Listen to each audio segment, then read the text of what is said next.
Doe, a deer, a fallow deer, Cai, a drop of golden sun. Actually, it's pretty foggy, but you get the gist. Oh my God.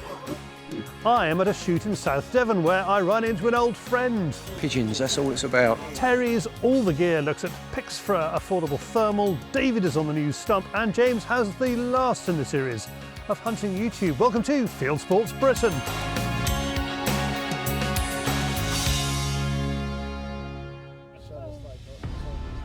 Cai has a date with dinner. With the fallow doe season in full swing, there are gaps in his freezer that need filling and dents in the population that need to be made. First, we have to make contact with our quarry. But will the thermal punch through the pea soup? It's a bit misty this morning. Didn't expect it's going to be like this, but it's going to be a bit challenging. We're going to look up the fields at the top. There's nothing in this one. The thermal does cut through the mist relatively well, but you just don't get the distance. But I know I can scan this field, I can see everything in there. So we're going to move on. Eventually he finds a field with heat. It's always easier going for the one, because if you're going for the bigger numbers, there's more pairs of eyes that are going to see you. So we're going to try and go for this one and see how we get on. There are a dozen animals on one side of the hedge and one on its own on the other. Decisions. What the fog does do is make it difficult to judge distance. As we close the gap, Cai clocks the back leg. This animal is not putting weight on it. You can see the way the body's twisted, like it's... That's it. Ready?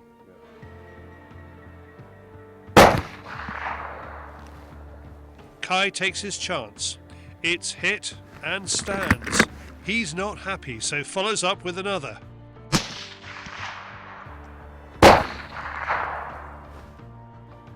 It drops and Cai quickly sorts it out so we can move on to the next bit of ground. It is incredible how white stands out. These animals are across the valley. Cai hopes we will bump into something much closer to where we've parked the truck. My only fear is that they're going to be heading into that woodland. To get into a shooting position, we're going to have to work with the contours of the field.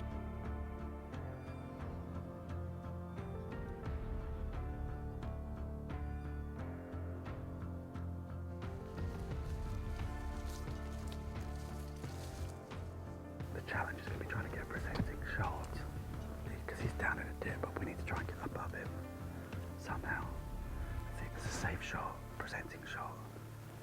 Hopefully he doesn't run away in between.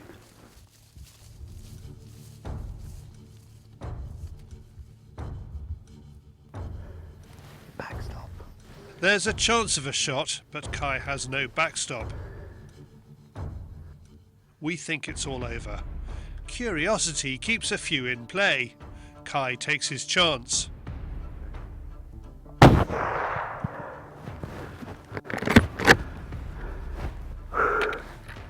My God. They knew that we were around, then they darted off. And then we had to move to try and get in a shootable position, because I know there's a good backstop there. It's a solid back there, because I know the ground. I couldn't shoot first of all because they were going to go into the horizon, and it's just, we're going to see where the animal is. It felt good. Let's hope we can find him. But yeah.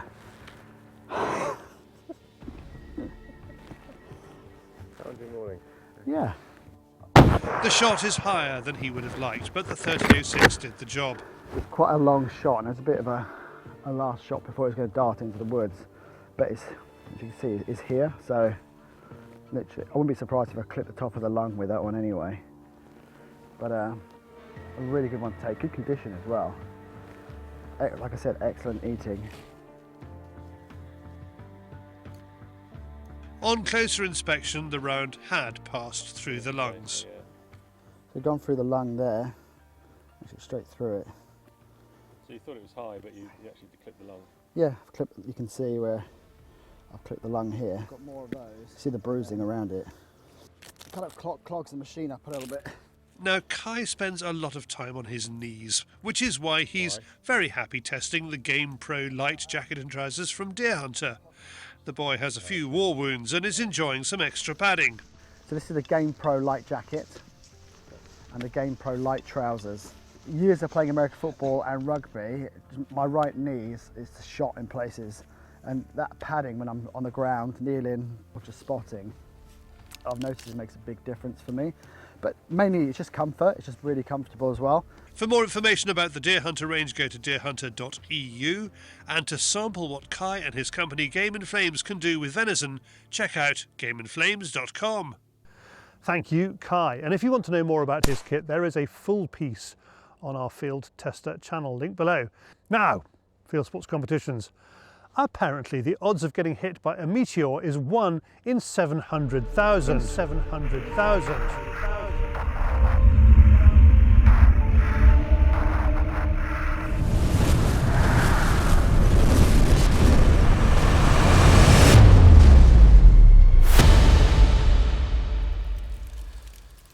I prefer the 1 in 949 odds to win £475 worth of DeerHunter Game Pro clothing, just like the set Cai was using for just 99p a ticket. Visit fieldsportscompetitions.co.uk to find out how. Now, what's in this week's Field Sports Extra? A dog watching telly, an interesting idea for a shooting club, and we're all over DeerHunter clothing with Cai. Continental. More from the shooting club bloke later in the show. And this week's Field Sports Extra exclusive competition is for 2 dog training vests, priced at a total of more than £100. Become a Field Sports member, now with insurance, and watch our show Field Sports Extra to find out how to enter our free competition to win it. Now, someone you never want to see in a vest. It's David on the Fieldsports Channel News Stump.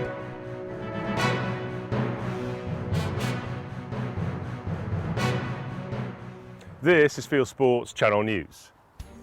They failed to get driven grouse shooting banned in 2016. Now the Antis are back, with Chris Packham at the helm.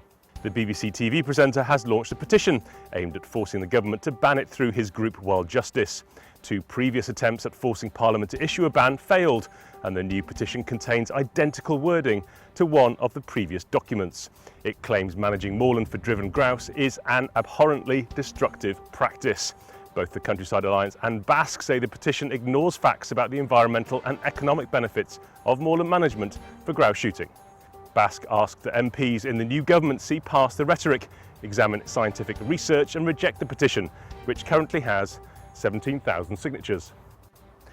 An initiative by the Game and Wildlife Conservation Trust to reintroduce black grouse to Yorkshire is proving successful.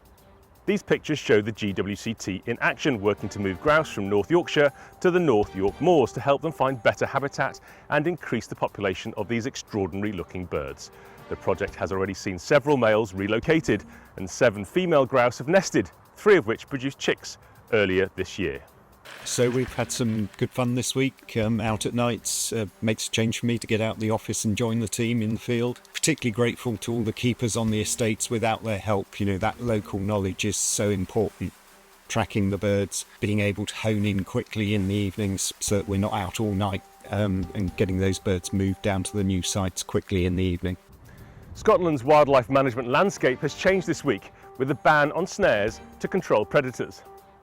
Restrictions imposed by the new 2024 Wildlife Management and Muirburn Scotland Act came into effect on Monday this week, the 25th of November 2024.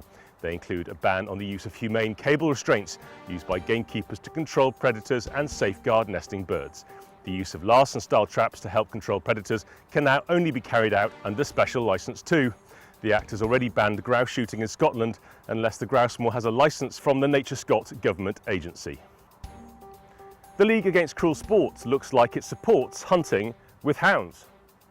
LACS put out a press release welcoming the Northern Irish fox hunting ban consultation currently underway. It says hunting with dogs may be allowed to prevent the spread of disease or to protect other animals if the activity meets the requirement in the bill about how it is done. Unless it's a mistake, this is a significant climb down from the League's former position of no hunting with hounds, only shooting. The fact that parties are able to tell us what will be included in John Blair's private members bill before the public consultation process has even finished, I can only say is disturbing. Opposition to hunting has always been based on ideology and emotion, not on science, and I hope that this is a signal that they are drawing away from that position. The admission or acceptance that there is a need for hunting with dogs demonstrates that it is effective, it is not cruel, or why would they make such a statement in the first place? And I hope that this is a sign that reality is starting to get through to those people. Nature Scott has revealed that 46 feral boar have been culled to try and control the spread of African swine fever. 9 wildlife rangers have also been trained to take samples from the wild pigs as part of an initiative to prevent the disease from spreading. Scotland's Nature Agency says the disease may have arrived in the UK through imported contaminated meat from Europe. They say the feral pigs are believed to be a mixture of wild boar and domestic animals. Britain's farmers are protesting again, this time in Scotland. A week after these scenes in London, when thousands of farmers protested plans for a new inheritance tax, Scotland's rural community will voice concern at the loss of tens of millions of pounds of agricultural budgets in Edinburgh. There have also been protests in Northern Ireland and Wales this week. Scotland's NFU President, Martin Kennedy, has called for a change in the government's decision to remove subsidies for farmers and crofters, some of which have been in place for 50 years. The rally takes place outside Holyrood on Thursday, the 28th of November 2024. The organisation set up to support women working in field sports has set up a new mentorship programme. The scheme is designed to help remove the fear of isolation some working in the sector say they experience. It will also help source advice and industry experience to those who need it. They've already signed up Alexandra Henton, editor of the Field magazine, Susan Aubrey-Cound, who is chair of the Countryside Alliance, and Sarah Jane Lang, the CEO of Scottish Land and Estates. It can be very hard in this industry as it is so isolated, and I think sometimes people struggle to go out and ask for themselves for someone to be a mentor. So we're sort of doing that bit for them, where people apply to us and we have an application process which will be launching in January. We will then go through the applications, match the best person with the best mentor, and then therefore that bit's done. The organisation, set up in Wales to protect rivers, Afonydd Cymru, has won a significant battle to protect salmon. Bizarrely, it had to win a legal battle against the Canal and Rivers Trust. In an extraordinary display of infighting, the C&RT mounted a legal challenge which prevented water being taken from the historic Salmon and Trout River to keep a canal flowing. The C&RT has now lost the appeal for an abstraction licence to be granted by National Resources Wales. Afonydd Cymru says that in the drought of 2022, 30% of the usks went to maintain the canal, causing serious issues for migratory fish, including salmon, sea trout and eels.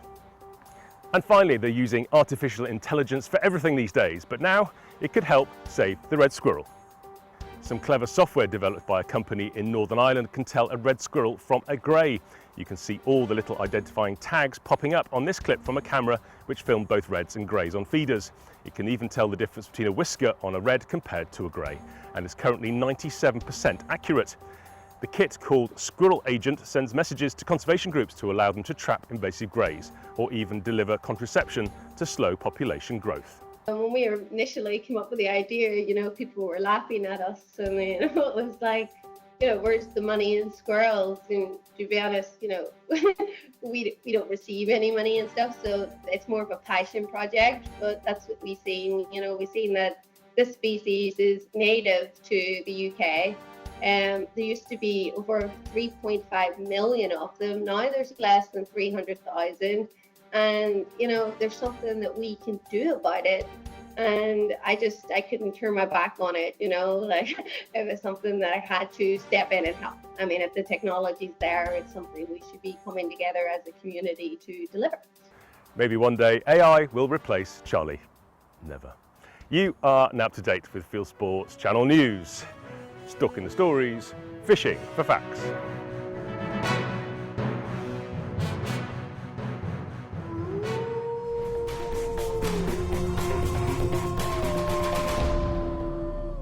Thank you, David, who asks everyone watching to like this video and subscribe to Fieldsports Channel. Thank you. Now here's a word from Pulsar.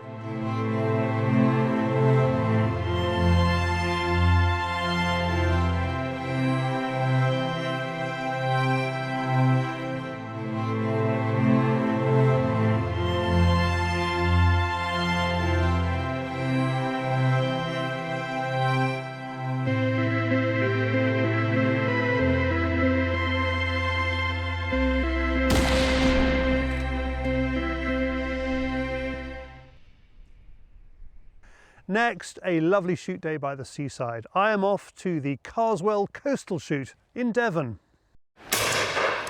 You come to Carswell Coastal Shoot in South Devon for the birds. And you come for the scenery. The views on this shoot are spectacular and capture the imagination of one of the guns out today. Another one. Pigeons, that's all it's about. Of course, it's all about the pigeons with Mr. Crow. For the shoot's owner, Jeff Sayers, it's about pheasants, pigeons and all of the nature here. I think shooting is so important to link with nature. And we have a few lovely stats which I won't bore you with, but bottom line is that if we didn't have the shoot here, it could be a desert like a lot of other farms. You know, just grassland grazed within an inch of its life, right up to the hedges.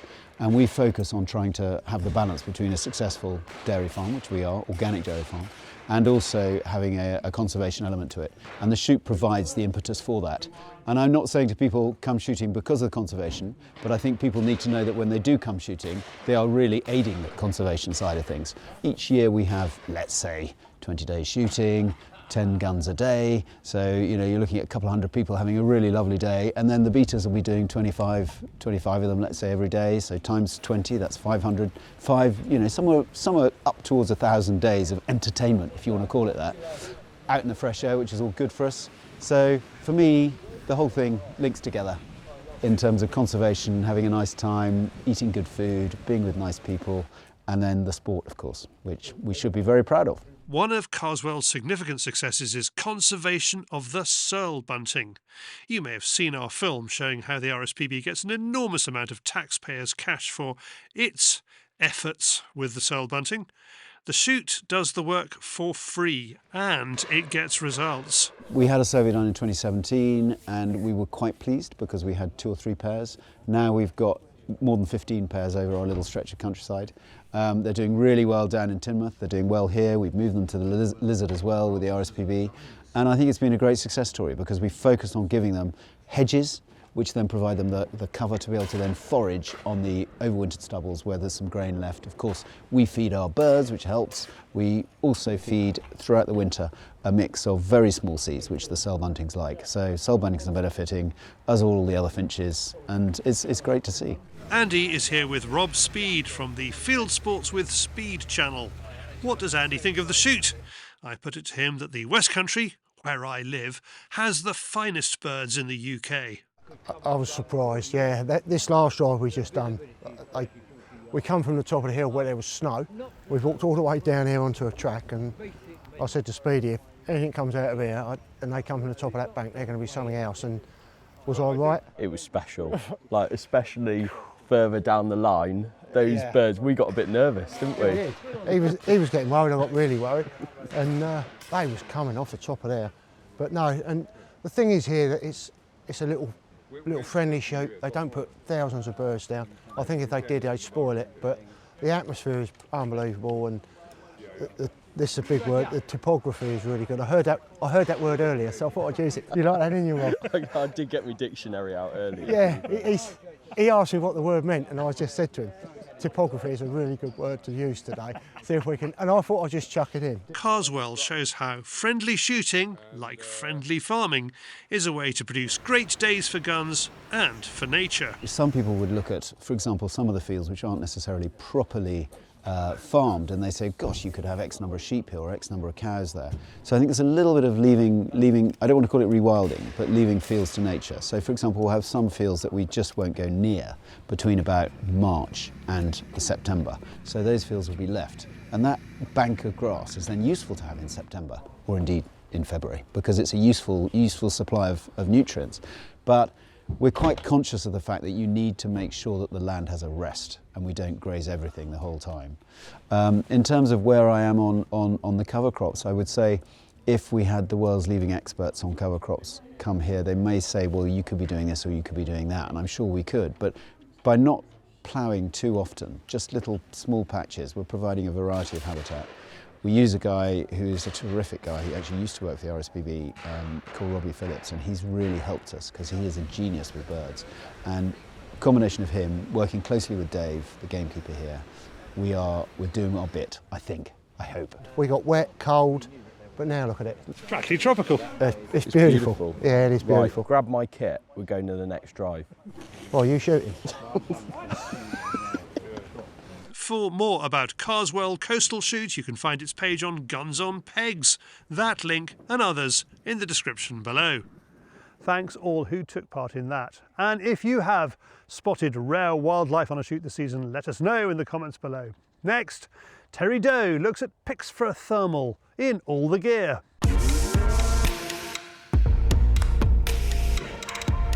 Welcome back to our exciting new series, All the Gear. This is where we not only showcase the products, but I give you the benefit of my several weeks usually of using them intensively and finding out what's the most useful way to get the most out of them. Up this time is the Pixfra Mile 2 thermal spotter.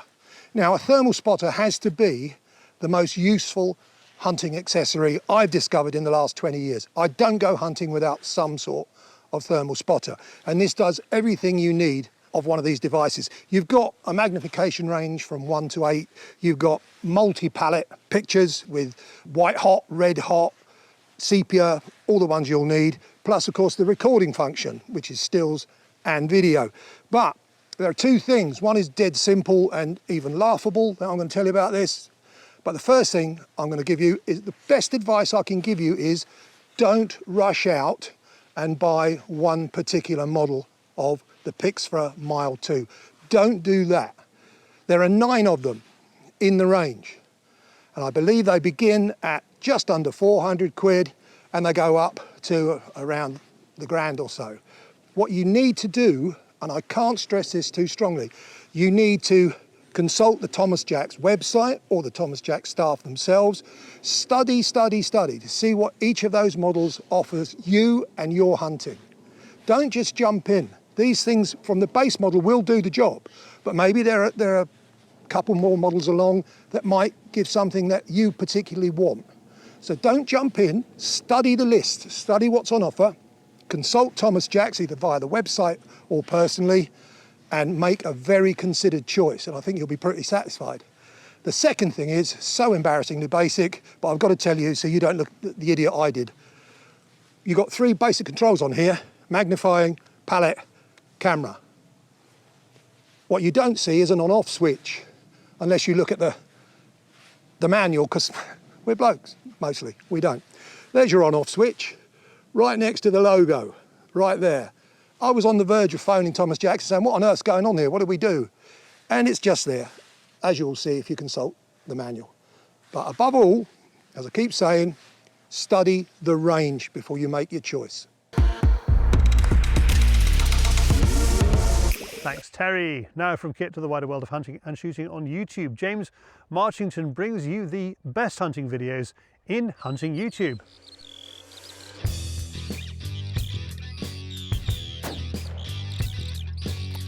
This is Hunting YouTube with James to show the latest and best hunting and shooting videos that YouTube has to offer. Here's what I picked for you this week. First, here's one from Gritty Films that lives up to the name. It tells the story of a wolf hunt in the frozen wilderness of Alberta in Western Canada. They travel in on snowmobiles, set up watching over a carcass on a frozen lake and wait for the wolves to appear. With a thermometer at the other end of the scale, Jay and Crystal from Blue Collar Adventures are in Mozambique hunting Cape buffalo. They'll need all their tracking skills, patience and nerves to achieve a successful conclusion without getting flattened. While we're in Africa, here's an interesting film that does a good job of debunking the myth that you can replace safari hunting with ecotourism and still get the results in terms of conservation and biodiversity. Over to the States, and Andrew Flair is duck hunting from a luxurious underground bunker hide. And I do mean luxurious, with all the comforts of home, including a TV, sofa and cooker. Thermal just keeps getting better, and this video shows that the really top-end gear allows you to see the bullet on its way to the target in slow motion. I found it fascinating to see the crazy angles some of the bullets exit the quarry. Makes you rethink what we consider to be an adequate backstop. Now, if you shoot and the quarry runs off, do you have the tracking skills to work out what happened? Here's the first in a fascinating series from Norma Ammunition, analysing the signs you can expect to find if you hit a wild boar in the leg. No need for tracking skills here. The Grey Reaper makes no mistake tidying up squirrels at his feeder in the woods, using a Thermite scope and a BRK Pathfinder airgun. Finally this week, Essex gamekeeper Jeff Garrett has launched his own channel. His first film sees him out on a frosty morning shooting crows at a large outdoor pig unit. That's it for now. I've put all these films into a playlist for you. Click on the eye symbol top right or check this film's description. And sorry to say, that is the last Hunting YouTube for the time being. We are making some changes to Fieldsports Britain, and after more than 10 years and around 5,000 videos reviewed, we're saying goodbye to the segment. And that's it for this week. If you haven't done so already, please whiz over to our website, fieldsportschannel.tv. You can click to like us there on Facebook and on Instagram. You can follow us on Twitter, subscribe to us on YouTube, pop your email address into our register page, and we'll contact you about this show. Fieldsports Britain is at 7 PM UK time every Wednesday. And this has been Fieldsports Britain. Good hunting, good shooting, good fishing, and goodbye.